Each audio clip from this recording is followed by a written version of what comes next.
अमन अपने परिवार के साथ शहर से गांव आया था। उनका नया घर बहुत पुराना, बड़ा और सुनसान था। गांव के लोगों का कहना था कि इस घर की छत पर शाम ढलते ही कोई परछाई डोलती है। अमन इन बातों पर नहीं मानता था, मगर रीना, उसकी छोटी बहन, शुरू से डर गई थी। पहली ही रात सब सो गए। रात के लगभग 2 बजे अचानक रीना की आंख खुल गई। उसे लगा छत से किसी के रोने की हल्की आवाजें आ रही हैं। वह कांपती हुई अमन के पास गई, बोली, भैया, कोई छत पर है। सच्ची। अमन ने पहले हंसी में टाल दिया, पर आवाजें अब साफ होने लगी थी। कभी किसी के चलने की, कभी सिसकने की दर्द भरी। घर का कुत्ता भी छत की ओर देखकर भौंकने लगा। अमन को भी अब डर लगा, लेकिन उसने रीना को चुपचाप अपने साथ लिया और दोनों दबे पांव सीढ़ियों से ऊपर बढ़े। हवा अचानक और ठंडी हो गई थी। छत के दरवाजे के पास पहुंचते ही दरवाजा खुद ब खुद चरमराते हुए खुलने लगा।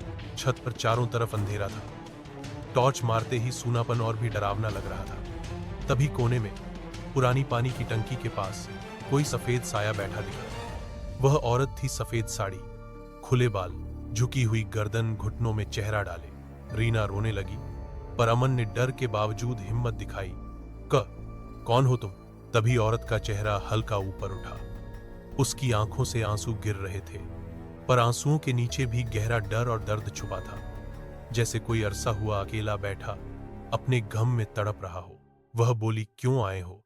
मुझे कोई क्यों नहीं समझता? मैं इसी घर की थी। मेरी चीखें इस छत से बंधी रह गई हैं। उसका स्वर भटका हुआ, कहीं गुस्सा, कहीं गहरा दुहक, बिल्कुल इंसानों जैसा महसूस हो रहा था। अमन धीरे धीरे उसकी ओर बढ़ा। क्या चाहिए तुम्हें? आंसुओं से भीगा चेहरा ऊपर उठाते हुए भूतनी ने दर्द भरी मुस्कान दी। इंसाफ और शांति। मैंने अपनों से दर्द पाया। किसी ने मेरी बात नहीं सुनी। जब तक कोई मेरी कहानी नहीं सुनेगा, मैं यहां फांसी रहूंगी। अमन और रीना डर से कांप रहे थे, लेकिन उनका डर अब सहानुभूति में बदल रहा था। दोनों भागकर नीचे दादी के पास पहुंचे। दादी की आंखें नम हो गईं। बोली, हर आत्मा को बस समझ चाहिए। चलो सच सबके सामने बताते हैं। अगली शाम अमन और रीना ने गांव के लोगों को बुलाया। सबको छत पर लेकर गए और जोर से भूतनी की पूरी कहानी सुनाई। छत पर सबने दिए जलाए, प्रार्थना की और सन्नाटे के बीच एक सख्त हवा चली। हल्की सी रोशनी फैल गई। आखिरी बार भूतनी दिखी। अब उसके चेहरे पर सुकून था। आंखों से सुख के आंसू बह रहे थे। उसकी आवाज आई, अब मैं आजाद हूं, शुक्रिया।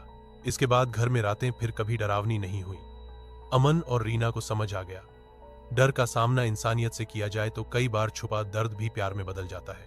इस गांव में कहावत बन गई, सच, दया और इंसानियत से बड़ी कोई ताबीज नहीं।